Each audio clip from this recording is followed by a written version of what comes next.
بیج حاصل کرتے ہیں ان سے پوچھیں کہ کیا یہ لوگ بیجوں سے عشر دیتے ہیں، نصف العشر دیتے ہیں؟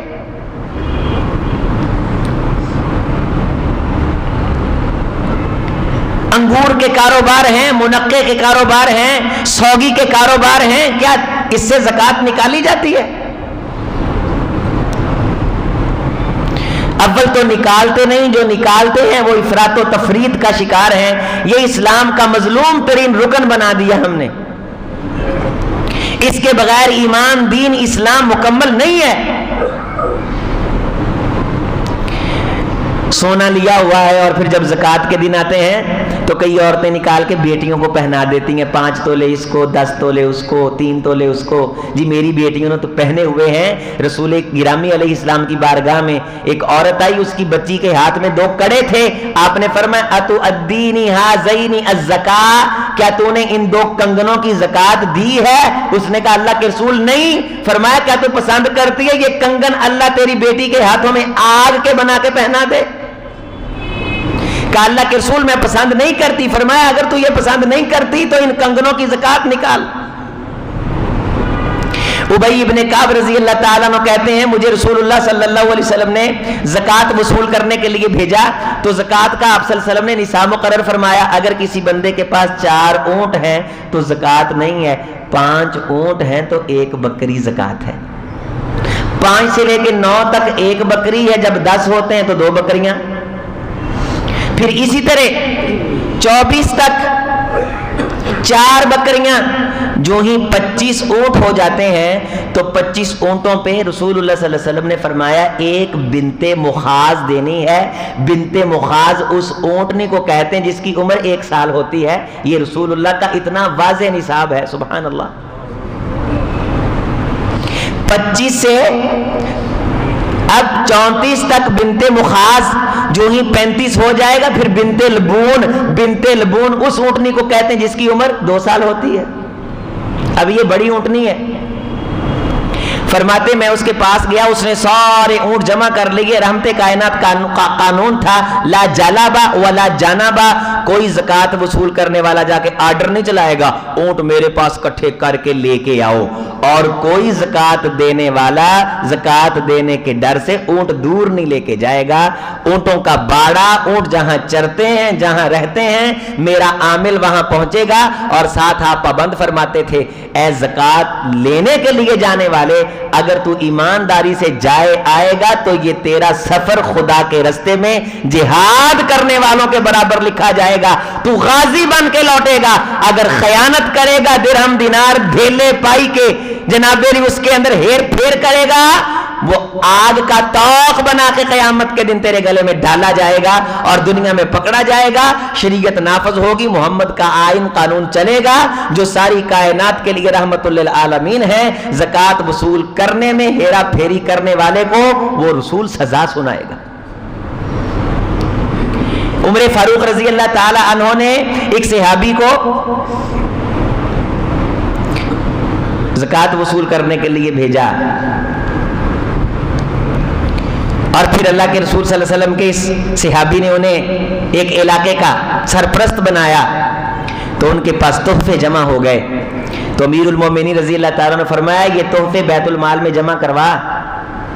انہوں نے کہا امیر المومنین یہ مجھے ملے ہیں۔ کیا کہا؟ یہ مجھے ملے۔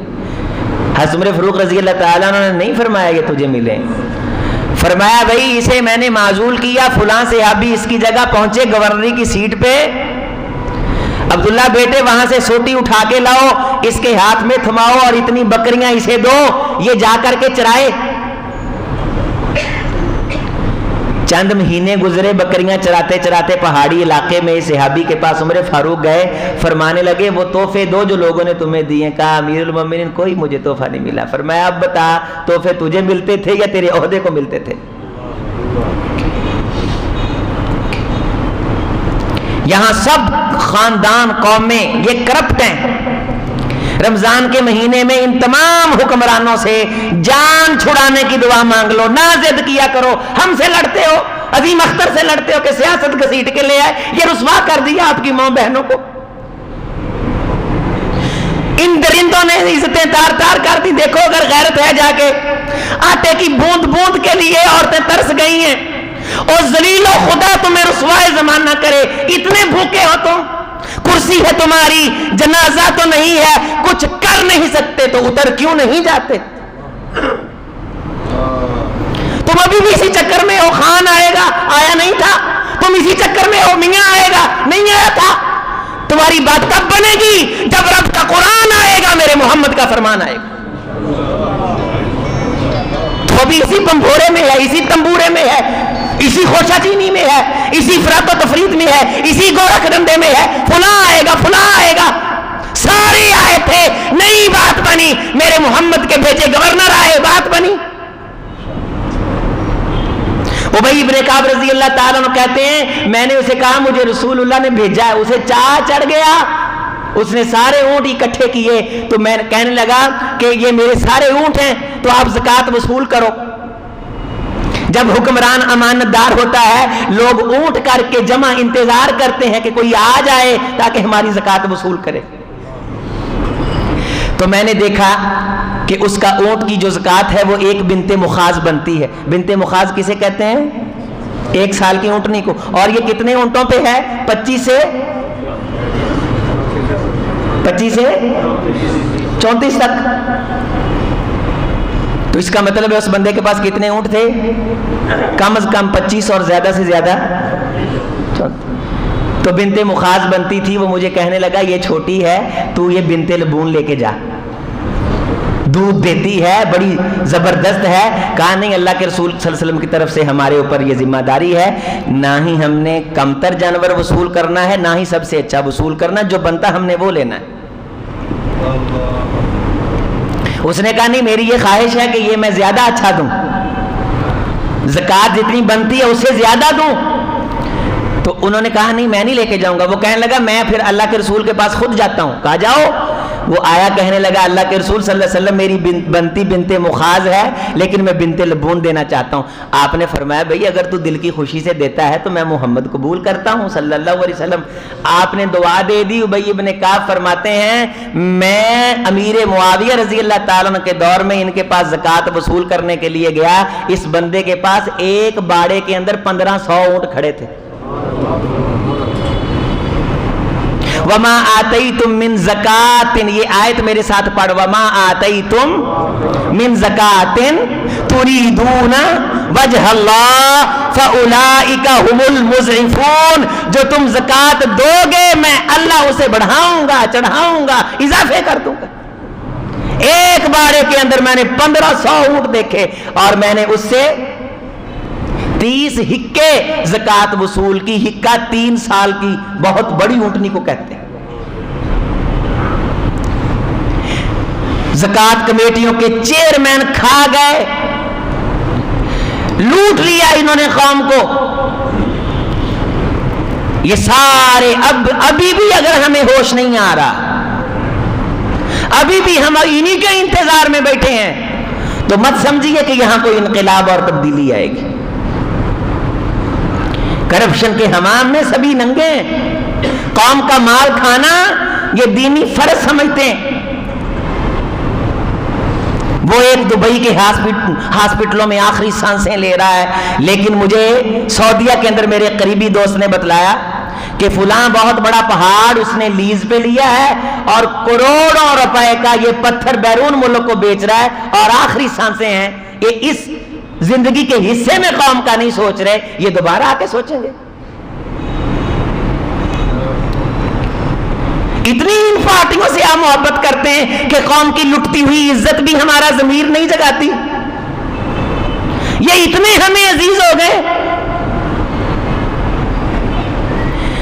جب ان کی اپنی عزت داؤ پہ لگتی ہے, خدا کی قسم یہ آپ کا احساس نہیں کرتے, یہ ملک کو دیوالیہ کر دیتے. پھر کیا 4 دن کے لیے تجھے اتار دیا, تو نے جگہ جگہ بحران پیدا کر دیا. پھر کیا تم 4 دن کے لیے آ گئے ہو, تم نے انی ڈال دی دونوں ہاتھوں کے ساتھ, مری عوام کا جنازہ نکال دیا. بچے بلکتے ہیں, کھانے کے لیے کچھ نہیں ملتا. میری آنکھوں سے دیکھو, آپ میں سے کتنے میرے ساتھ یہ جاننے والے پہچاننے والے ہیں, سفید پوش طبقہ بیچارہ مارا گیا. کیا قیامت ٹوٹ پڑی ہے کہ خواتین کے پاس ایک تو پیسے نہیں، جن کے پاس 4 آنے ہیں وہ دھکے کھا رہی، کبھی کسی کی لاش گر رہی، کسی کا دوپٹہ گر رہا ہے، اور عظیم اختر اگر بات کرتا ہے تو پھر نفرت کرتا ہے کہ ممبر پہ سیاست آ گئی، جدا ہوتی سیاست سے تو رہ جاتی ہے چنگیزی۔ یہ کیسا عجب ماجرا، کیسا ظلم ہے، پارلیمان میں دین داخل نہیں ہونے دے رہا ہے اور میرا نمازی مسجد میں سیاست داخل نہیں ہونے دے رہا۔ بہت ہے، دوری ہے۔ یہاں میں سیاست کی بات کرتا ہوں تو پسند نہیں کیا جاتا، اور پارلیمان میں دین کی بات کی جاتی ہے تو پسند نہیں کی جاتی۔ ان دونوں کے درمیان اتنا فرق کر دیا گیا، ہم نتیجے بھگت رہے۔ روئے زمین کا سب سے کامیاب سیاستدان میرا محمد صلی اللہ علیہ وسلم، تسوسہم الانبیاء ساسا، یسوسو کے معنی کیا ہوتے ہیں؟ قوم دی تربیت کرنا، کوڑے نو جنگی وار کرن دا طریقہ سکھاؤنا، ملک دیاں واگاں پھڑ کے ملک نو کامیابی دی ڈگر تے چلاونا، ساسا یسوسو سائے سیاستدان۔ لیکن انہوں نے اپنے کریمنل ایجنٹوں کی وجہ سے، جرائم کی وجہ سے اس مقدس پیشے کو، فریضے کو گالی بنا دیا۔ سچے دل سے اللہ سے دعا ہی مانگ لے، اے اللہ مجھے ہدایت دے، مجھے زندہ ضمیر عطا کر دے، مجھے روشن خیالی عطا کر کہ میں اپنے آزاد ذہن سے سوچ سکوں کہ اس ملک کی قسمت کس طرح سدھر سکتی ہے۔ رسول اللہ صلی اللہ علیہ وسلم خود کفیل کرتے تھے، اسلام نے ذمہ داری لگائی ہے روزگار دینے کی، یہ فقیر پال کے صدقہ کر کے لوگوں کو لائنوں پہ لگا کے حاتم تائی بننے کے چکر میں، اگر فلاں صوبے کو آٹا نہ ملا میں کپڑے بیچ دوں گا۔ تو نے کپڑے نوچ لیے، کپڑے اتار لیے، عزت تار تار کر دی، غریب طبقہ بھوکا مر گیا، پس گیا۔ ہم ان کو روتے ہیں، یہ جی جناب علی فلاں بندہ ٹھگی لگا رہا ہے، یہ بیچارے کیا ٹھگی لگائیں گے؟ ان ٹھگوں نے بیرون ملکوں سے جو معاہدے کیے ہیں، ڈالروں کے اندر ان کے اکاؤنٹ ہیں، باہر ان کے ڈالر پڑے ہوئے ہیں۔ دنیا سوئی، صبح اٹھی تو جس کے اکاؤنٹ میں 10 لاکھ تھا وہ 5 لاکھ رہ گیا۔ اتنا بڑا ڈاکہ پڑا، اتنا بڑا ظلم ہوا، لیکن پھر بھی کوئی بولنے کے لیے تیار نہیں۔ یہ اتنے بڑے مسیحا ہیں، اتنے انہوں نے عقیدت کے خول اپنے سروں پہ چڑھا رکھے ہیں کہ انہیں نوچا نہیں جا سکتا، انہیں کریدا نہیں جا سکتا، قوم کو جگا۔ اور یہ یاد رکھو، ہم مسجد مدرسے والوں نے آپ سے جو وعدہ کیا تھا ہم نے پورا کیا۔ آپ نے ہمارے ساتھ تعاون کیا تھا قرہ پیدا کرنے کے لیے، حفاظ پیدا کرنے کے لیے۔ کیا کوئی مسجد ہے جہاں حافظ نہیں ہے؟ میاں چنو مرکزی مسجد میں جب سے جمعہ پڑھنے آ رہے ہو ایسے ہوا ہے کہ جمعے کا وقت تھا گزر گیا لیکن خطیب ملا ہی نہیں؟ ہم نے جو آپ سے وعدہ کیا تھا، کبھی کوئی کہہ سکتا ہے جنازہ پڑھا رہا مولانا صاحب نہیں ملے، نکاح جناب علی پڑھانے سے لوگوں نے انکار کر دیا، مولویوں نے دھرنا دے دیا۔ حافظ، علماء، قرہ ان مدارس کے اندر، جبکہ یہ مدارس کہیں کہیں ہیں پورے علاقے میں، شہر میں میاں چنوں کی 4 لاکھ کی تقریباً آبادی ہے۔ اس 4 لاکھ کی آبادی میں کتنے مدرسے ہیں یہاں؟ 5 یا 6، اور ان کی تعداد کتنی ہے؟ 30، 40، 50، 100، 125۔ لیکن ان کی اتنی اچھی پراگرس ہے کہ ہر خوشی غمی کے موقع پہ آپ کو معلومات دینے والے بندے وافر موجود ہیں، اور ان سے بھی پوچھو تم نے کیا دیا۔ اگر ہم تم کو دینی ضرورتوں کے بارے، نوٹ کرو میرے بھائیوں، اگر ہم تم کو دینی ضرورتوں کے بارے خود کفیل کر سکتے ہیں، قسم خدا کی خدائی کی ہے، ہم فقیر تم کو دنیاوی ضرورتوں کے بارے بھی خود کفیل کر سکتے ہیں، اور یہ ہم کریں گے۔ یہ نوٹ کر لو، کیا حسن نے سمجھا ہے، کیا عشق نے جانا ہے۔ ہم خاک نشینوں کی ٹھوکر میں زمانہ ہے، اور مدر صاحب علامہ صاحب فرمایا کرتے تھے اب وہ دور نہیں، گئے دن کے تنہا تھا میں انجمن میں، یہاں میرے رازدار بھی ہیں۔ اور آج انہوں نے فرمایا کرتے تھے کہ ہم وہ ہیں جو تمہیں صدیاں پڑھا سکتے ہیں۔ تم نے لوگوں کو اندھیرے میں رکھا، شاید تمہیں ہی یہ تار پود بننے آتے ہیں، لیکن ہم کہیں سے کچی پکی روٹی پڑھ کے نہیں آئے۔ ہم اگر لوگوں کو، آپ کو اخروی ضروریات، دینی ضروریات کے بارے خود کفیل کر سکتے ہیں، تو یہ منبر و محراب، یہ مرکزی جامع مسجد، یہ علماء، یہ خطباء، یہ تنظیمیں، اسلامی جماعتیں، نوٹ کر لو، یہ اس بحران سے تمہیں نکالنے کی اللہ کے فضل سے پوری قدرت رکھتی ہیں، لیکن ہم اعتماد کرنے کے لیے تیار نہیں۔ ہمیں آپ کی آخرت کی فکر ہے، ہم آپ کو نماز کا طریقہ سکھا رہے ہیں، آپ کا دین سدھار رہے ہیں، آپ کے بچوں کو اس کامیاب زندگی کی طرف بلا رہے ہیں جو حقیقی کامیابی ہے، ان سے تو جو عارضی کامیابی ہے وہ نہیں سنبھل رہی۔ اس ملک کے ساتھ ان لوگوں نے بڑی زیادتیاں کی ہیں، بڑی بے رحمی کے ساتھ انہوں نے نوچا ہے، بڑی بے رحمی کے ساتھ اسے لوٹا ہے۔ خدا تجھے کسی طوفان سے آشنا کر دے کہ تیرے بحر کی موجوں میں اضطراب نہیں، کس کو تڑپ پیدا کر، من حیث القوم بھی اور من حیث الفرد بھی، اپنی کمیوں کوتاہیوں کا ازالہ کر۔ پاکستان کے اندر زکوٰۃ کا مصرف، زکوٰۃ کی ادائیگی کا طریقہ صحیح کر دیا جائے، اللہ بھوک ختم فرما دے۔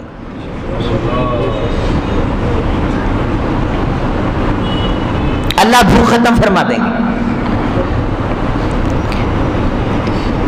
اچھا یہ دیکھیں لوگ سیانے کتنے ہیں ماشاءاللہ، اگر ووٹ کے حوالے سے ہم پہ اعتبار نہیں کرتے، زکوٰۃ کے حوالے سے صرف ہم پہ اعتبار کرتے ہیں، سیاستدانوں کو زکوٰۃ نہیں دیتے۔ یہ بھی خوبی ہے ہمارے لوگوں میں، زکوٰۃ اہم ہے کہ ووٹ اہم ہے؟ زکوٰۃ مال کو پاک کرتی ہے، فرض ہے، اسلام کا دین ہے، رکن ہے، تو آپ نے ہمیں زکوٰۃ دی، مجھے یہاں میرا کوئی بھائی کھڑا ہو کے اسے اجازت ہے مجھ پہ اعتراض کرے کہ عظیم تو میری زکوٰۃ کھا گیا، تو اپنے دیے پیسے شمار کر کے لے کے آ، میں تجھے جامعہ نظیریہ کی رپورٹ دیتا ہوں، عظیم اختر فقیر بھی انہی صفوں پہ پڑھا، تو جو دیا ہے وہ لے کے آ، میں تجھے پراگرس دیتا ہوں۔ یونیورسٹیاں کروڑوں کھا گئی، کیا دیا؟ یا میرے کتنے ساتھی ان کی بچیاں بچے یونیورسٹیوں میں پڑھ رہے ہیں، کروڑوں روپے فیسیں دی ہیں، جب آئیں گے کیا کریں گے؟ کوئی ہے ان کے پاس آپ کا بچہ بٹھانے کے لیے کوئی جگہ ہے؟ زری یونیورسٹی کروڑوں روپے کھا گئی، 72-73 سال ہو گئے پاکستان کو منے ہوئے، یہ بیجوں والے بیٹھے، ان سے پوچھئے اس یونیورسٹی نے کوئی ایک بیج بھی بنایا؟ سب لوٹ گئے، سب کھا گئے۔ آپ کو ہم نے دی بھی زکوٰۃ اور دی بھی جتنا آپ کا جی چاہا، لیکن ہم سے پراگرس مانگ، ہم تجھے پراگرس دیں گے، ہم تجھے رپورٹ دیں گے۔ یہاں ایک بندہ کھڑا ہو کے کہے مجھے 100 حافظ چاہیے، عظیم اختر عشاء کی نماز سے پہلے 100 حافظ تجھے دے گا۔ پوری دنیا کے اندر حفظ کرنے والوں کی تعداد 22-23 ہزار ہے، میرے مسلمان، تیرے پاکستان میں اس سال کی رپورٹ شعبہ حفظ سے فارغ ہونے والے بچوں کی تعداد 1,20,000، کتنی؟ 1,20,000۔ اور میں تو ہنستے ہوئے کہتا ہوتا ہوں کہ کہتے ہیں کہ اینٹ کے اوپر کاری، ہر اینٹ کے اٹھاؤ تے نیچے سے کاری نکلتا ہے، اٹ چکو تے کاری، میں کہا نہیں، اٹ چکو نہیں، اٹ دے اتے 4 مل دینے۔ اللہ کے فضل سے آپ نے اپنی مرضی سے وہ دینا ہی تھا، ہمیں نہ بھی دیتے کسی اور کو دینا تھا۔ مدارس نے آپ کو رپورٹ دی، 5 وقت کی نمازیں کبھی لیٹ ہوئی ہے؟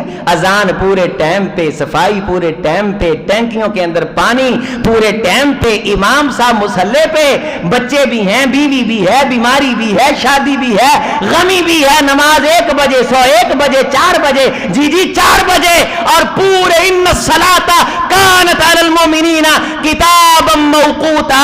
پورے پاکستان میں کوئی ایک انسٹیٹیوٹ لے کر کے آ جو اتنی وقت کی پابندی کرتا۔ یہ وقت کی پابندی کس نے سکھائی؟ یہ اتنے حافظ کس نے دیے؟ نواز شریف نے، پیپل پارٹی نے، تحریک انصاف نے؟ نہیں، انہوں نے نہیں دیے۔ کس نے دیے؟ ہم نے دیے، مدرسوں نے دیے، ان سفید پوشوں نے، منتظمین آپ کے تعاون سے، فنڈ سے، ہمارا اعلان کرنے سے بچے آئے۔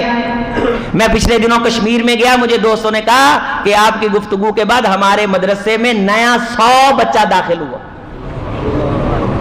رات میں عشاء کی تراویحوں کے بعد میں نے درس دینا تھا، میرے 2 بچوں نے تراویحاں پڑھائیں، 8واں پارہ بڑا مشکل ہے، بڑا خوبصورت انہوں نے پڑھا، اور میں پیچھے کھڑا رو رہا تھا کہ اللہ اس عمر میں تو نے یہ میرے دونوں بچوں نے میرے پاس حفظ کیا، بڑا خوبصورت انہوں نے قرآن پڑھا۔ میں نے کہا کہ مجھ فقیر کی زندگی میں یہ دن آئے کہ میں اپنے بچوں کے پیچھے تراویحاں پڑھ رہا ہوں، میں انہیں اپنے بچے سمجھتا ہوں، میں پھولے نہیں سما رہا تھا، میں جفی کے اندر آنے کا نام نہیں لے رہا تھا، ایک یہاں میاں چنوں کا، ایک فیصل آباد کا، لیکن میں پیچھے کھڑا اپنے رب کی تعریفیں اور اس کا شکریہ ادا کر رہا تھا۔ ہم نے الحمدللہ آپ کو خود کفیل کیا، معلومات کے میدان میں آپ کو خود کفیل کیا، آپ نے رات 12 بجے ہم سے معلومات دریافت کی، ہم نے آپ کو معلومات دیں، اور ان ڈاکٹروں نے آپ کی لاشیں پڑی دیکھ کر کے مذاق اڑایا، آپ کا تمسخر اڑایا، اور آپ سے یہ کہا کہ پہلے 3 لاکھ جمع کراؤ پھر میت اٹھانے دیں گے، لیکن تو پھر بھی سمجھتا ہے کہ ڈاکٹر صاحب ہیں اور مولوی کی بھی کوئی اوقات اور حیثیت ہے۔ جب تک تیرے ذہن کا یہ خمار پاکیزگی میں نہیں بدلے گا، انقلاب ترقی نہیں آئے گی۔ میرے عزیز، میرے بھائی، یہ آپ کو جگانے کے لیے اجتماعی میں نے جو آواز اٹھائی ہے، یہ پاکستانی قوم کا درد ہے، یہ ان ماؤں کا درد ہے جو ماؤں گلی محلے کے اندر پریشان ہیں، دھکے کھا رہی ہیں اور ان کی عصمت نوچی جا رہی۔ اے اللہ پاکستان کی حفاظت فرما، ہمیں دین کی باتیں سمجھنے کی توفیق نصیب فرما، اور جو میں نے کہا میرے ساتھیوں نے سنا اسے اپنانے کی توفیق دے۔ والسلام ورحمۃ اللہ وبرکاتہ۔ وقول قولی ھذا استغفر اللہ۔